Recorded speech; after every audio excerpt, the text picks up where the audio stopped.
আজি মই এটা আমাৰ ট্ৰেডিশ্যনেল চিংফৌসকলৰ এটা ট্ৰেডিশ্যনেল মই ৰেচিপি বনাওঁ। ৰেচিপি মানে কিয় খাদ্য এটা বনাব বিচাৰিছোঁ।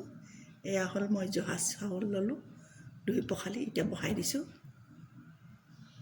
ইয়াত পৰিব বহুতো বস্তু, শাক পাচলি, আলু, কচু, কাঠ আলু, শিমলু আলু, মাংস, মাটিমাহ, তিল, ঘিউ, নিমখ, জলকীয়া, সকলো বস্তু পৰিব আৰু বিভিন্ন প্ৰকাৰৰ বাদাম ইয়াত পৰিব। এতিয়া চাউলটো ধুই বহাই দিছোঁ, জহা চাউল।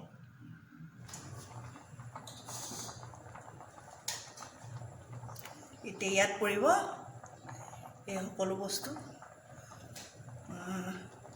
এইটো হ'ল আলু, দিছোঁ, মাংস দিছোঁ, এইটো হ'ল কাচকল দিছোঁ, এইটো ফুলকবি, এইটো মূলা, এইটো হ'ল কাঠ আলু,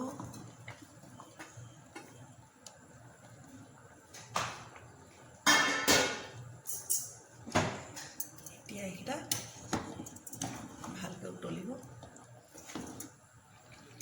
এতিয়া মোৰ এই ভাতটো হৈ গৈছে। এতিয়া নাৰিকল, বাদাম, কাজু বাদাম দিছোঁ, ইয়াত দি দিছোঁ। আকৌ এই নাৰিকল গুড়া দিছোঁ।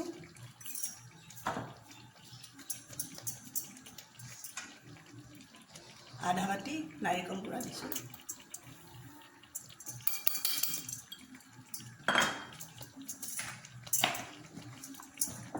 এতিয়া লৰাই দিম।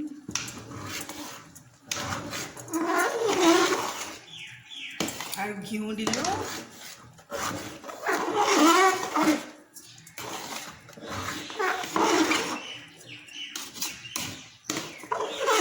তৈয়াৰ হৈ গৈছে। এতিয়া এইটোৰ নাম হ'ল কয়াকু চপ। ইয়াত হালধি, মছলা এইবিলাক নপৰে। গোলমৰিচ দিছোঁ, খালি গোলমৰিচ দিব লাগে। এইটো হৈ গ'ল। এতিয়া খাব পাৰি।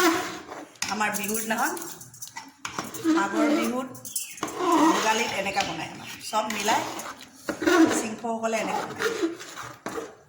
প্ৰথমবাৰ বনাইছোঁ মই। এতিয়া কেনেকুৱা হ'ব টেষ্টি খালে গম পাম।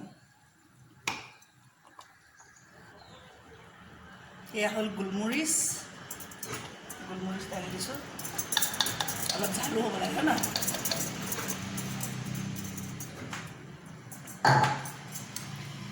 এতিয়া হৈ গ'ল নাই।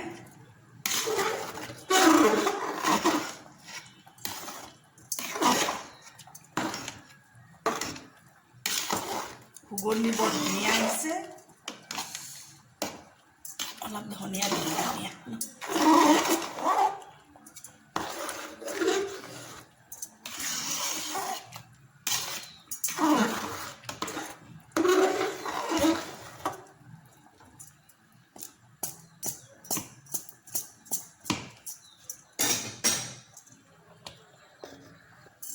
ধনিয়া দি দিলোঁ। অলপমান গাৰ্নিছ কৰিছোঁ, হয় না? ধুনীয়াকৈ ঢালি দিলে ধুনীয়া লাগিব। হৈ গ'ল। এতিয়া ঢাকি দিওঁ, জুই নুমাই দিওঁ।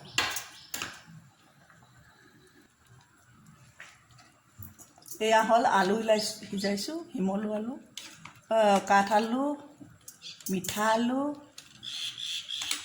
মাঘৰ বিহুত বোলে আলু খাব লাগে। সিজি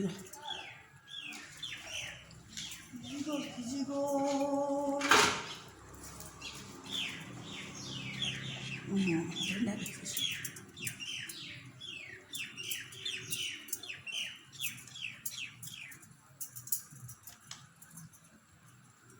এইটো হ'ল মাঘৰ বিহুৰ